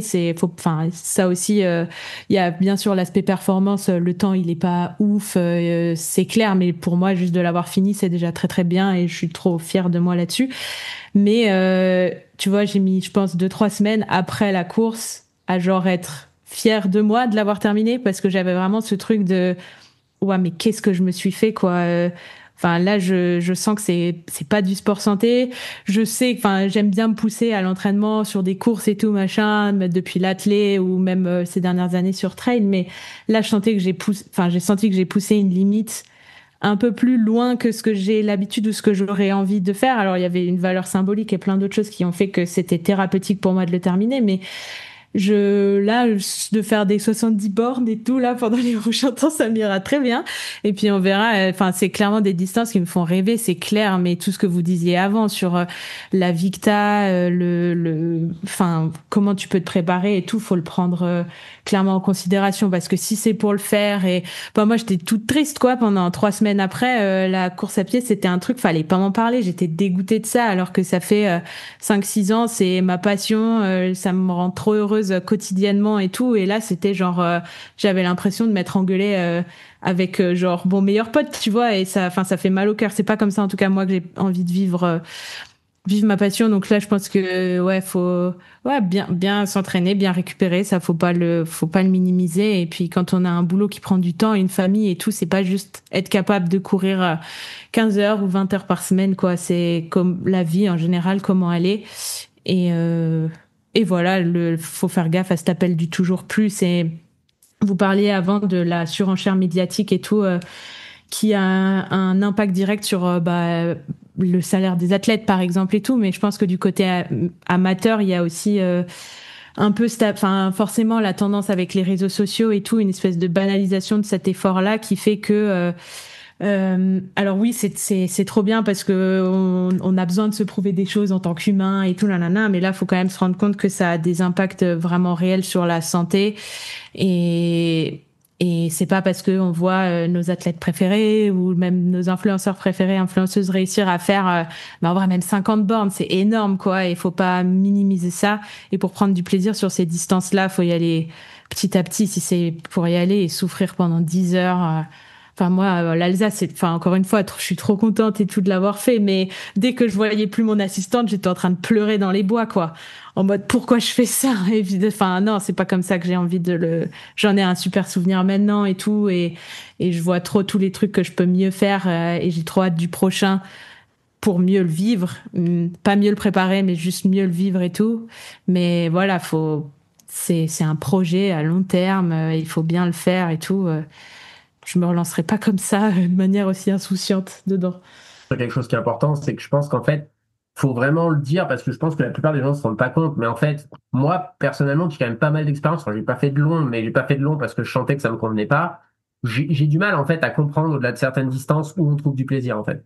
Au-delà de ce que tu as décrit. J'ai une fierté d'avoir fini. Mais en fait, pendant le moment, non, mais personne n'a envie de continuer. En vrai, je pense que si tu dis à quelqu'un, par exemple, on parle de classement des gens qui sont devant, tu dis à quelqu'un sur l'UTMB, on fige le classement à Trian, à part un ou deux qui sont en train de remonter, et tout le monde te dit non, mais je suis content de m'arrêter là. Ouais. Et en fait, je pense que ça, c'est quand même un truc qu'il faut comprendre. Et je sais pas, j'ai couru 42 bornes 3000 dans la semaine, là, je fais une sortie longue, mais déjà, je me dis, c'est bien suffisant, quoi. Tu fais 6 heures de sortie dans la montagne. À quel moment tu te dis, il faut faire 2 heures de plus pour être heureux? Enfin, c'est quand même quelque chose qui, enfin, si vraiment t'as besoin de ça, je pense qu'il y a quand même quelque chose à creuser, quoi. Parce que quand même, sur des sorties, ouais, de 5-6 heures, t'as déjà le temps de voir du paysage, de faire des beaux tours. Et je pense que ça, c'est quand même aussi, des fois, les gens se rendent juste pas compte, quoi.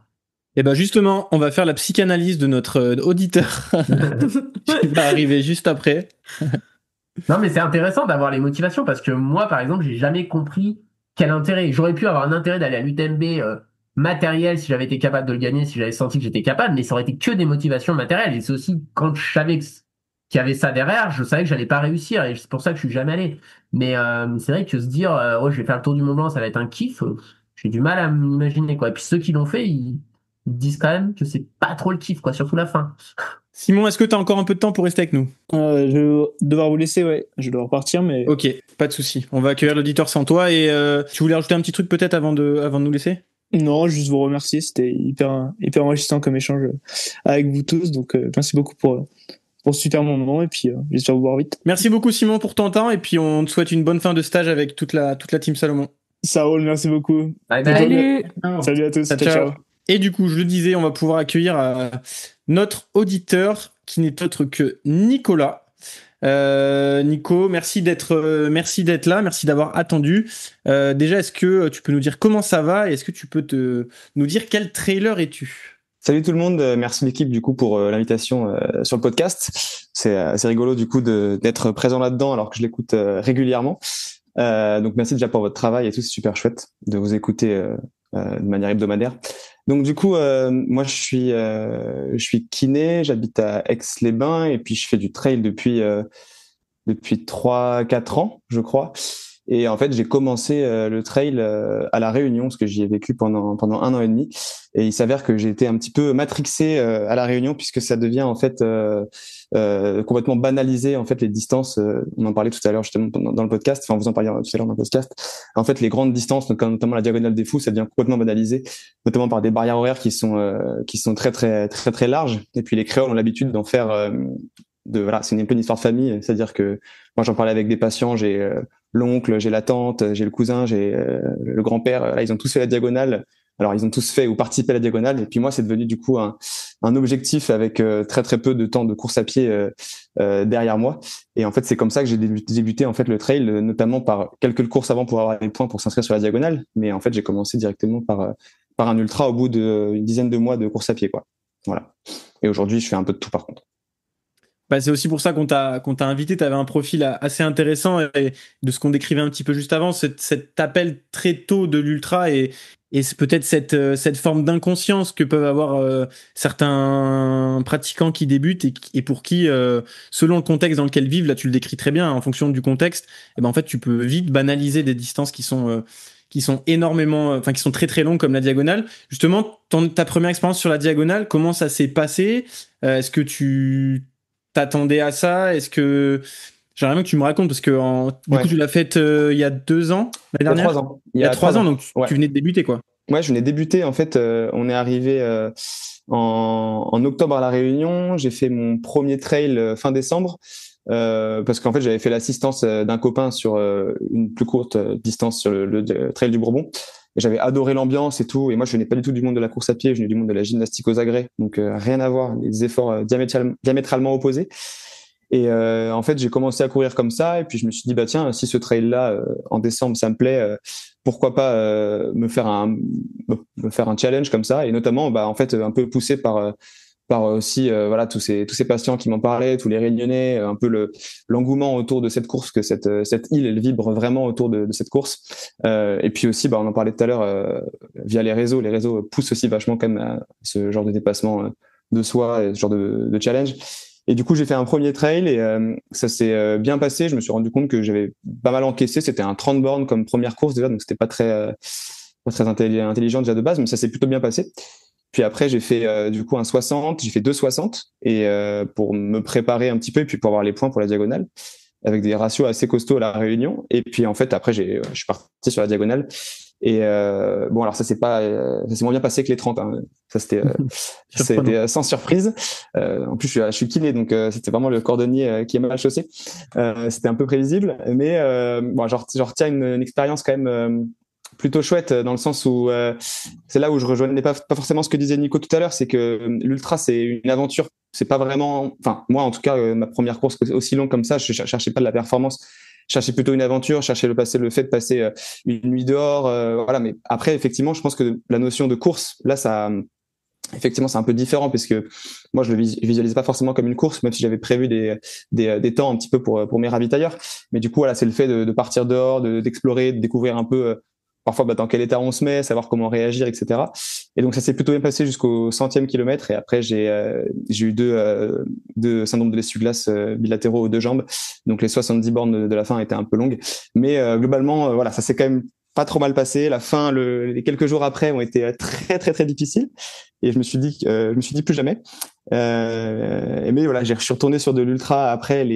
Chaque année, en fait, j'en ai fait un ou voire deux cette année là, avec plus de kilomètres dans les jambes, et ça s'est bien passé. Et puis voilà, j'ai pas eu le dégoût des douleurs et de la frustration d'avoir 2 TFL pendant 2 semaines après la diagonale, et pendant 2 semaines, pendant 2 mois plutôt, et d'avoir des douleurs au point de pas pouvoir aller aux toilettes, descendre les escaliers quoi après la diagonale. Et justement, là, je sais pas si Nico, tu voulais réagir? Non, mais je pense qu'il a bien décrit. Je pense qu'il y a ce qu'on disait tout à l'heure, c'est cette notion un peu de dépassement et tout. Mais je pense quand même que si tu te mets dans un contexte où personne sait que tu vas finir la course, tu pourras jamais en parler autour de toi. Je suis pas sûr que tu te fais 70 bornes avec deux TFL, tu vois. Il y a en fait des motivations différentes chez chacun, et je pense que chez un athlète qui est performant, il nourrit son ego par la performance, il va peut-être pas aller chercher le défi. Je pense qu'il y a forcément ça. Enfin, à un moment donné, moi, ce que je voulais dire, c'est qu'il y a quand même une telle notion c'est quand même de la souffrance, quoi. Alors peut-être qu'un athlète élite, lui, il va plus le chercher dans le quotidien parce que pour être très fort sur une heure, ben, l'entraînement au quotidien, il est très dur, beaucoup plus dur que quelqu'un qui va aller courir un 12 km le dimanche en courant 2 fois dans la semaine. Donc, chacun est différent, mais c'est vrai qu'il y a un côté, au bout d'un moment, tu vas perdurer dans une fois, je comprends ce défi. Moi-même, ça m'intéresserait de faire le tour symboliquement du Mont Blanc, par exemple, de dire avec mes jambes que j'ai réussi à faire le tour du Mont Blanc, mais après, perdurer dans ces efforts où j'ai l'impression qu'à un moment donné, t'es que dans la souffrance, et t'es aussi dans la souffrance dans un Templier, hein. Sauf que ça dure 2 heures, 2 heures et demie, quoi. Ça dure pas 10 heures. C'est ça que moi, des fois, j'ai un peu du mal à comprendre, mais j'arrive à imaginer pourquoi les gens font ça. Mais je pense que, ouais, c'est aussi pour ça qu'on voit pas mal de dérives au niveau médicaments, parce que, en fait, c'est tellement difficile et exigeant mécaniquement. Bah, je pense que Nico, il sait mieux que nous, c'est son métier. Mais en fait, si t'as en 10 mois de pratique, et pourtant, je pense qu'il avait un profil de quelqu'un qui était quand même fort avec son passé et tout, hein. On parle pas de quelqu'un qui avait passé 20 ans de sédentarité dans un boulot. Bah en fait, c'est impossible que ton corps il soit capable d'encaisser cette charge mécanique-là. Donc en fait, c'est soit tu as des énormes douleurs, soit tu prends des choses pour masquer les douleurs. Et c'est un peu ça qui, moi, des fois, me fait peur dans le fait d'aller trop vite sur l'ultra, quoi. Plus le fait que le corps puisse pas s'adapter. Le corps peut s'adapter à l'ultra, mais il lui faut beaucoup de temps, quoi. Ouais, cette notion juste, Nico, d'y retourner continuellement. Moi, j'ai un peu la même réflexion que Nico vis-à-vis de ça. J'ai pas encore fait de très long, mais déjà le peu de long que j'ai fait de 7-8 heures, j'arrive pas à concevoir que des gens en fassent 5 ou 6 dans l'année, quoi. Moi, j'en fais 1, 2 grand maximum, et je trouve ça déjà extrêmement dur. Mais là, c'est même pas une question de performance, c'est juste factuellement, c'est hyper dur. Donc là, Nico, la question, c'est un peu qu'est-ce qui fait que tous les ans, au final, après ta diag, pour le coup, ça c'est quand même pas hyper bien passé parce que t'as fini dans un état un peu difficile. Qu'est-ce qui fait que chaque année tu y retournes et que tu te dises ok, là je repars pour 100 km ou plus? En fait, honnêtement, c'est pas du masochisme ou quoi que ce soit. C'est juste simplement parce que j'ai refait du long et ça s'est bien passé avec beaucoup plus de préparation, avec du renfort, avec un management un peu plus précis de toutes mes contraintes, et toutes les contraintes que j'appliquais sur mon corps. Et je me suis rendu compte aussi que j'aimais bien le côté résilience, le côté gestion. Et là, par exemple, cette année, j'ai fait 2. Alors c'est pas ultra long parce que ça reste long quand même. Évidemment, c'est du 110. Mais c'est des efforts de 14-15 heures. Enfin en tout cas pour moi, et du coup ça s'est bien passé et c'était de la gestion tout du long et j'ai pas eu de moment de souffrance, et j'ai refait d'autres courses comme ça où j'ai pas eu de souffrance, et évidemment c'est toujours un peu dur dans les jambes, à la fin c'est toujours un peu, tu grinces un peu des dents, mais j'ai pas été blessé, puis tu passes des moments sympas, comme je disais, avec lever de soleil, coucher de soleil, tu vois la montagne dans tous ses états quand t'es en montagne, et moi c'est ce qui me plaisait, et du coup j'y suis retourné pour ça. J'avoue que si j'avais pas eu ces sensations-là, si j'avais eu des douleurs, si j'avais senti aussi que mes appétences elles se tournaient plus sur des trucs plus courts, je pense que j'y serais retourné. D'ailleurs, j'ai aussi fait du court et je me suis rendu compte que le long c'est quelque chose que j'aime particulièrement, sans forcément délaisser aussi des choses plus courtes où on peut mettre un peu de vitesse. C'est juste que c'est une autre dimension, je trouve. Ouais, mais je comprends. Je pense que nous, on est un peu biaisé par la notion de compétition, et quand on prend en de ça, il y a une notion de compétition, mais c'est vrai que la notion de quand tu vas tranquille, si t'es prêt, c'est vrai que c'est sûrement moins dur de faire un 110 car en gestion qu'un 50-60 car à bloc, hein. Ouais, tout à fait. Par exemple, là, j'ai fait la Mascarène l'année dernière, donc j'étais revenu à la Réunion 2 ans après le début de la course, et j'avais trouvé que c'est un format c'est un 70 km à peu près, 4000 de dénivelé, et j'avais trouvé que c'était en fait très nerveux, et en termes de sensations à la fin des courses, j'étais plus claqué parfois nerveusement sur de ces efforts un tout petit peu plus courts et un peu plus nerveux que sur un truc très long où tu es en gestion tout le temps, et en fait te mettre dans le rouge c'est plus compliqué, parce que si tu te mets dans le rouge tu risques de le payer vraiment très très fort après. Donc après je pense qu'effectivement c'est une question de dosage aussi un petit peu de ce que tu mets comme envie et comme intensité sur les efforts et sur la longueur, quoi. Margot, tu voulais réagir? Ouais, je trouve que dans la question de pourquoi est-ce que on y revient, enfin moi je suis pas encore revenue, mais les gens en général y reviennent et tout.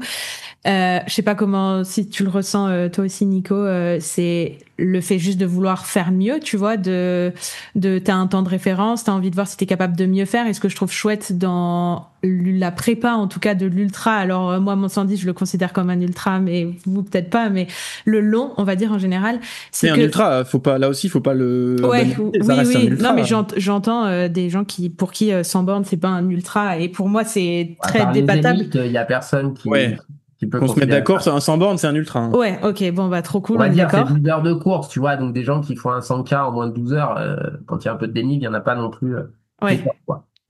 Mais tu vois, le fait avant, Mathieu, tu parlais de la performance ultime qui est là une fois que vraiment le socle de santé, c'est genre vraiment la base, et une fois que ça, tu le gères très bien au quotidien et tout, tes entraînements, tu peux performer. Ce que je trouve cool dans la prépa de l'ultra, c'est que c'est un peu une métaphore générale de comment tu gères ta vie. Tu vois, en fait, si tu veux, c'est un sport ou des distances où globalement, si tu veux donner le meilleur de toi, tu peux pas tricher. Il faut que tu sois bien dans ta tête, donc il faut que au quotidien, tu vois, ça t'apprend à régler les problèmes, à pas laisser passer les trucs, parce que tu te retrouves sur des courses à ruminer des conneries qui se sont passées avec des potes, ta famille et tout, ça le fait pas, donc ça te force à régler tout ce genre de trucs, ça te force à dormir correctement, parce que si t'arrives complètement KO, tu performes pas, à manger correctement sur ta prépa, mais toute la semaine avant, parce que sinon t'as des soucis gastriques de fou. Et en fait, moi, la manière dont je le vois pour moi, j'ai pas du tout grandi dans le sport, j'ai eu une adolescence très fêtarde, j'ai beaucoup bu, beaucoup fait la fête et tout, fumé et compagnie. Pour moi, ce que j'ai retrouvé ce printemps, cet hiver et tout dans la prépa d'ultra que je trouvais même pas forcément sur du plus court, c'est ce truc de, ok, là, si t'as un objectif qui est de le finir ou un temps ou peu importe, il y a des choses tu peux pas tricher. Tu peux pas, comme en athlée, tu vois, où tu te dis, si tu manges un peu mal et tout la semaine d'avant, hop, on s'en fout, tu vois, ton 400 mètres en 1 minute, il est torché. Tu vois, enfin, les gains, ils sont là sur un ultra. Si t'es KO, tous ces trucs là, ou qu'il y a un truc que t'as pas géré dans ta santé générale de vie, les conséquences, elles peuvent être vraiment difficiles à gérer pendant la course. Et moi, c'est ce que je me suis aussi rendu compte sur cet ultra là où j'en ai chié. C'était hyper dur et tout, mais je vois directement ce que je peux mieux faire pour apprécier plus la prochaine fois. Et aussi, ça m'a mis en lumière tous les trucs. Alors là, c'est un truc un peu psycho de comptoir ou quoi, mais en fait, tous les trucs que je gère pas du tout dans ma vie. Ok, ma carrière, c'est trop bien et tout, mais ma santé, je dors pas assez, je mange pas correctement, j'ai plus le temps de voir mes potes, machin, et genre, c'est pas grave, je suis très heureuse dans ma vie et tout. Donc, je suis tellement heureuse que je me rendais pas compte que c'était des points sur lesquels j'avais besoin de travailler encore. Par contre, quand j'arrive dans la course et que tu te retrouves seule avec toi-même, avec tes pensées, machin, tu te questionnes après sur pourquoi t'as couru, pourquoi tu te fais mal, tu trouves petit à petit les réponses à ces questions-là et tu te dis, en fait, non, il y a des choses qui sont importantes. Et je trouve que en tout cas, moi, cette prépa et cette course, elle m'a donné envie d'améliorer encore tous ces points-là qui ont même pas grand chose au final à voir avec mon entraînement parce que mon entraînement, il était trop bien. Avec Sabine, c'était parfait. Je pense qu'il y a absolument rien à revoir. Mais juste, il y a tellement de points d'amélioration qui, en fait, sont dans ma vie perso. Et ça, je sais pas s'il y a d'autres sports ou d'autres, je connais pas aucun autre sport, donc je vais rien dire. Mais en tout cas, ce sport, moi, il me permet, j'ai l'impression, c'est tellement cucu d'en dire ce que je vais dire, mais tu vois, de m'élever personnellement, tu vois. Après, c'est le cas pour si autant de gens y retournent, c'est aussi le cas pour beaucoup de gens. Après, juste j'ai pas envie qu'on se fasse mal comprendre par rapport à ce qu'on disait avec Nico. L'idée, c'est pas de diaboliser l'ultra ou de dire qu'il faut pas faire d'ultra, etc. C'est juste le faire pour les bonnes raisons et pas au détriment de sa santé au global. Après, je pense que même Nico, je pense qu'on se rejoint tous quand on aime le trail et qu'on aime la montagne sur le fait que oui, l'ultra c'est attirant, etc. Et après, on a chacun nos bonnes raisons d'y aller plus ou moins vite. C'est pas forcément une fidélité, quoi. C'est surtout ça, en fait. Exactement. Ouais, de ouf. Margot se disait, je trouve ça hyper intéressant parce que c'est une approche, je pense, justement, que tout le monde n'a pas. Et le risque, c'est plutôt le contraire, c'est-à-dire que l'on vienne dépendant, esclave de ça, parce que justement, ça prend beaucoup de temps. Et ça, c'est aussi ce que disait très bien Théo tout à l'heure, c'est-à-dire qu'à un moment donné, les courses qu'on doit faire, elles doivent être en adéquation avec notre vie et pas le contraire, quoi. Parce que sinon, ça peut vite devenir compliqué. Et au lieu d'être une introspection et quelque chose qui te fait grandir, c'est plutôt quelque chose qui peut t'enfermer. Et ça, c'est important aussi d'écouter ses proches quand on rentre un petit peu là-dedans, parce que souvent on a la tête dans le guidon et on s'en rend pas compte, quoi. Tout à fait. Nico, tu voulais rajouter un petit truc? Non, je suis tout à fait d'accord avec ce que vous disiez tous là. C'est vrai que il y a un côté introspectif, etc. Qu'on a beaucoup plus dans l'ultra, je trouve, parce que tu passes plus de temps déjà sur les sentiers. Et puis il y a aussi un truc que je voulais rajouter, c'était au niveau de l'entraînement aussi. C'est pas pareil du coup de préparer un ultra que de préparer un 20, un 30, un 50. Notamment aussi parce que je trouve qu'il y a une variété aussi de séances et de sports pratiqués, de sports croisés, etc. qui est plus importante à mon sens. Et du coup c'est plus sympa. Il y a moins ce côté aussi pression aussi, voilà, de travailler certains aspects au seuil, etc. Voilà, je trouve que c'est plus varié. Il y a un côté plus plaisir aussi parfois aussi de passer du temps en montagne sans forcément se poser énormément de questions sur des allures, etc. Et je trouve d'ailleurs qu'en ultra on se détache un peu plus des allures d'ailleurs que sur les trucs un peu plus courts. Et ça peut être aussi un frein qu'on peut enlever un peu psychologique sur certains coureurs qui sont un peu bloqués par ce chrono.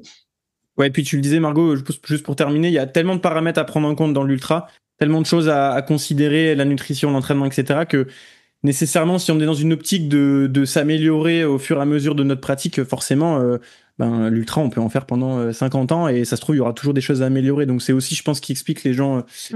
Peut y retourner, il y a toujours ce petit truc de je peux faire mieux, je peux aller chercher un peu mieux, ce que tu disais tout à l'heure, et je pense qu'effectivement, c'est ce qui fait aussi que les gens continuent à y aller. On a fait le tour. Bon. On va pouvoir passer au reco. J'espère que Nico, tu as préparé une petite reco. Je te fais passer en dernier, ça te laisse le temps de réfléchir.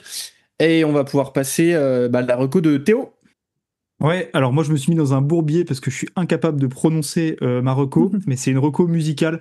Je vous donne un de mes albums techno préférés de ces dernières années. Alors c'est Love Urge, j'espère que c'est à peu près correct, de l'artiste norvégien MRD. C'est 55 minutes de son, parfait pour passer des grosses séances énervées, avec un mélange de mélodie et de techno dans les oreilles. Et il y a même un feat avec Narcisse, un autre artiste pépite de la scène techno, donc je vous recommande vivement cet album si vous voulez passer une séance un peu spicy. Margot, ta reco. Purée, mais moi, je vous ai vraiment pas vu depuis trop longtemps, donc j'ai genre une note iPhone de 58 recos. Mais là, je voulais vous en donner une, mais j'en donne juste une toute petite avant. En plus, la veille de Sierzinal, c'est Fantasy Free Trail. Je sais pas si vous connaissez, c'est un truc pour parier enfin parier, c'est pas vraiment des paris, mais genre pour faire des pronostics avant les courses. C'est Dylan Bowman qui fait ça et j'ai découvert ça à la Western avec des collègues canadiens. C'est trop cool à faire avec les potes. Tu peux faire tes petits comptes et tout machin et après ça fait des classements de qui a les meilleurs pronostics. Bref, ça c'était pas le truc initial, mais sinon je voulais vous parler de Substack. Je sais pas si vous connaissez, moi j'ai découvert là tout récemment, mais ça se trouve tout le monde connaît, je suis juste pas du tout à la page. C'est un espèce de Twitter mais d'articles. Donc t'as beaucoup d'auteurs, autrices et tout qui sont dessus, mais aussi des athlètes. Il y a Francesco Pupi qui est dessus, Ben Zeman, Caleb Olson qui font des récaps de courses et plein d'autres trucs notamment. Mais moi un que j'adore c'est Matt Trappe, donc M-A-2-T Trappe T-R-A-P-P-E. C'est un créateur, il fait de la photo, vidéo, de la prod, il est beaucoup dans le marketing du trail aux US et il écrit pas mal sur le monde du trail en général et tout l'écosystème.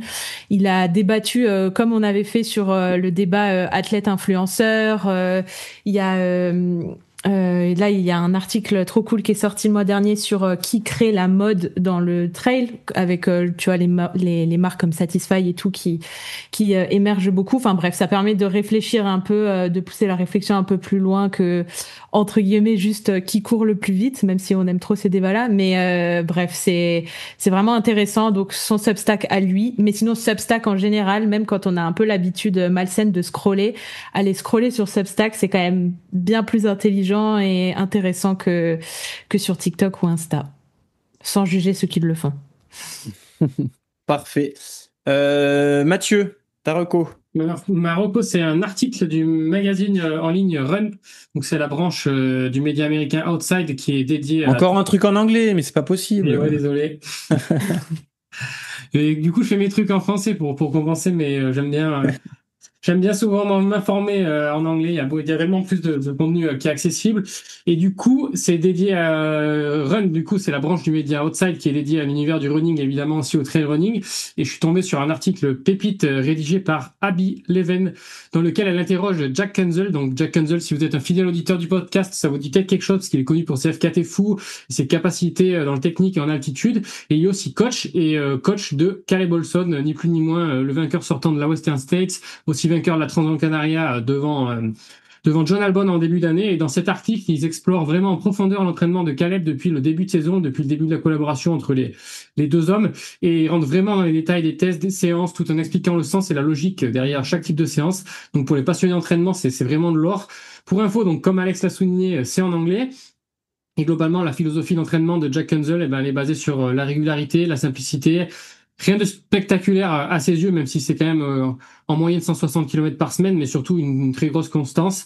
Et donc pour préparer Caleb Olson à sa victoire historique à la Western, il a mis en place un plan qui est vraiment hyper individualisé. Je vous invite à aller découvrir toutes les facettes de ce duo, et un article qui, paraît-il, aurait créé quelques tensions entre les deux hommes, puisque Caleb, trouvant que Jack en aurait peut-être un petit peu trop dévoilé au public, pour vous dire à quel point c'est pointu et intéressant. Donc bonne lecture aux passionnés d'entraînement.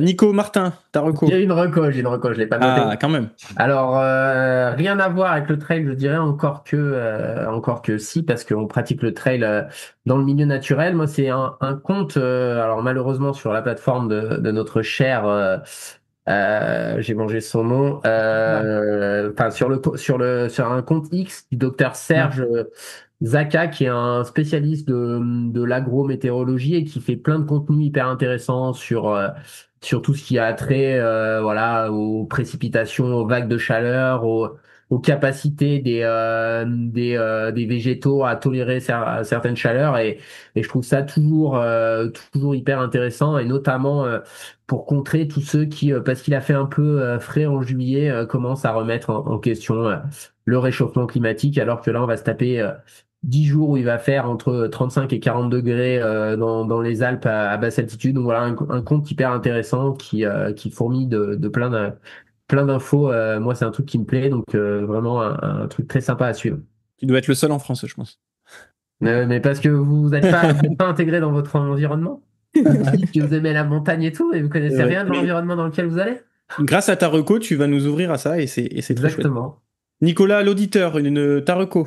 Ouais, alors c'est rigolo parce que ça va faire suite à ce que tu disais, Nico. Moi, c'est une petite appli qui s'appelle Signalert, en fait, qui permet de du coup signaler en fait et de cartographier les feux de forêt. C'est un truc un peu d'actualité en ce moment, afin d'aider les services de pompiers à endiguer plus rapidement du coup les départs de feu. C'est une application qu'on peut télécharger, on peut se géolocaliser, soit du coup informer en temps réel en fait d'un départ de feu, ou alors juste en fait après on peut remplir directement comment est le feu, etc., où est-ce qu'il est, soit juste dire à des personnes voilà qui sont aussi sur l'application que l'on va bien, et voilà, c'est directement envoyé soit sur les pompiers, soit directement à ses proches. C'est une petite appli qui vaut le coup d'avoir dans son smartphone, je pense, en ce moment, surtout quand on est dans la région du sud. Voilà. Parfait. Et puis moi, je termine avec ma reco, une reco musique. Je vous donne... Ah non, j'allais lire la... Attendez, je me suis trompé. Une reco musique, voilà, comme Théo, et même une double reco, puisque j'ai eu le plaisir il y a quelques semaines de me rendre à Montreux pour le Jazz Festival, pour aller voir celui qui est mon artiste préféré du moment, et qui sera donc ma première reco. Il s'appelle Noah Kahan. C'est un chanteur de pop folk américain, et il se trouve que pour son concert, en première partie, était programmé un groupe australien, et plutôt un duo qui s'appelle Royal Otis, et que j'ai littéralement adoré et que j'écoute en boucle depuis.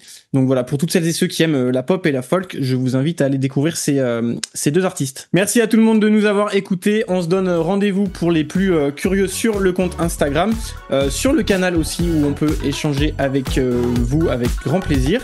Et puis on se dit à très vite, et à dans 2 semaines les amis. Ciao ciao. Bye bye. Salut. Salut, merci beaucoup. Ciao.